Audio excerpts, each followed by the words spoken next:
Welcome, Cornerstone family. We are in week 7, I guess it is now, of our How God Transformed, How God Changes us series. Talked about a lot of big areas in life. Start off with spiritual. It's the most important, obviously. We talked about physical transformation, mental transformation, emotional transformation,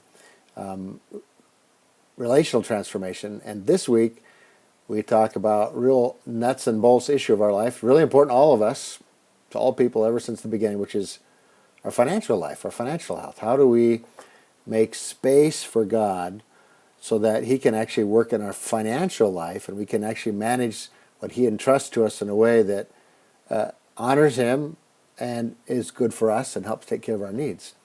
Really important area in life. One of the things we're talking about is creating habits in our spiritual life, our physical life, our mental life, our emotional life, our relational life, and now in our financial life that give room for God to work. One way to think about a habit is if we don't have habits that give space for God, then we have what I'll just call a God-less life. In other words, there's not much room for God to work with us. We don't give Him any space. We just do our own thing.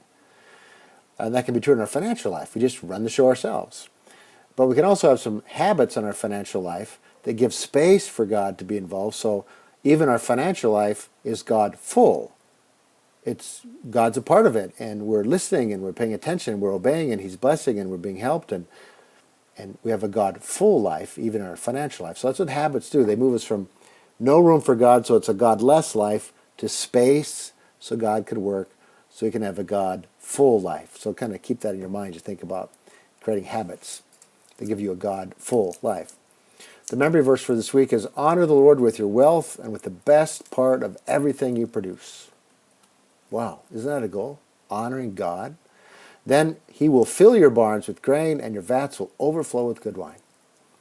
We honor God and He in turn provides what we need. And even more so. Money is interesting to talk about. It's a touchy subject. We think, well, what I do with my money, it's private, it's my money, I made it, I earn it.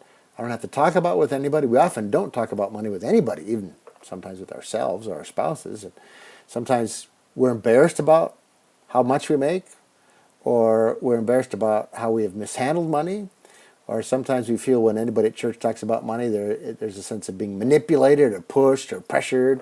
So I just kind of push all that stuff aside. Money's just a big part of life, right? Finances, it always has been, and we want to have a fullness of God even in our financial life. We need His help, His transforming power.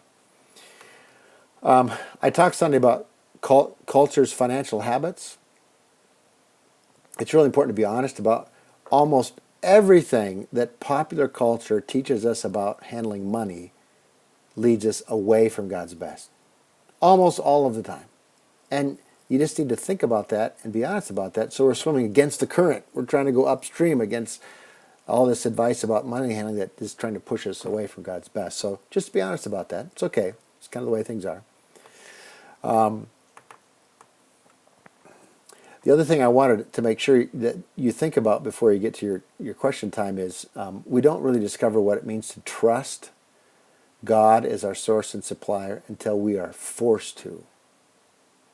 Right? I mean, if things are going fine, you have enough money, you get all your needs are met, and you're buying some of the stuff you want, you got the list of what you want, and you know in the next 6 months to 5 years you're going to be able to buy what you want because you have all the money you need.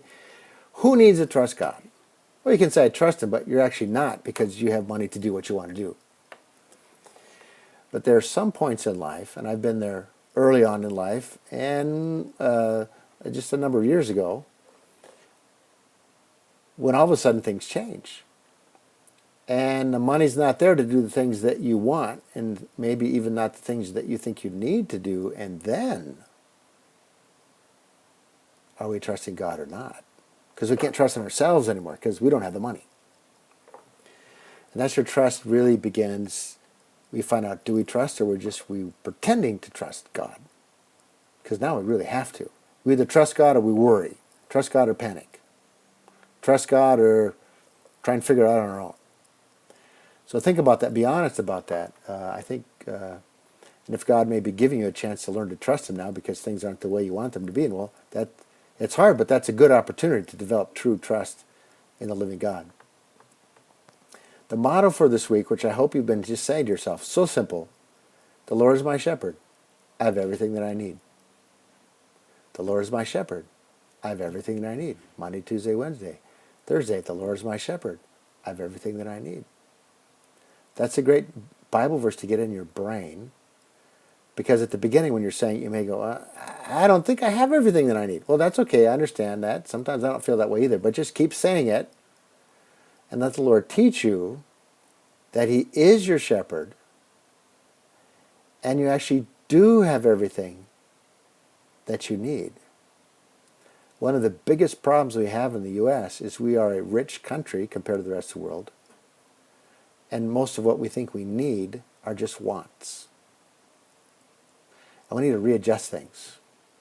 The Lord is your shepherd. You have everything you need. And as you kind of undergo this question time today, be thinking a lot about what your family has taught you about money. Sometimes our family does a great job of teaching us how to handle money God's way. Sometimes our family teaches us to be selfish or greedy, or to work hard and make more and get ahead and be better. And those aren't such great things, at least not from a biblical perspective. So think about that, because you may need to have some habits financially that are different than you got from your mom or dad or grandparents. And those are great habits if you're married and you have kids to pass on to your kids. So again, keep being honest in your discussion, your conversations. Enjoy talking about money. It's a great thing to be honest about and hear what other people have learned and what they're struggling with and what they're trying to learn, what obstacles are in the way, how we can get rid of those obstacles and move forward toward God's best for us, even in our financial life. So God bless you as you talk and are honest together. Catch you later. Bye.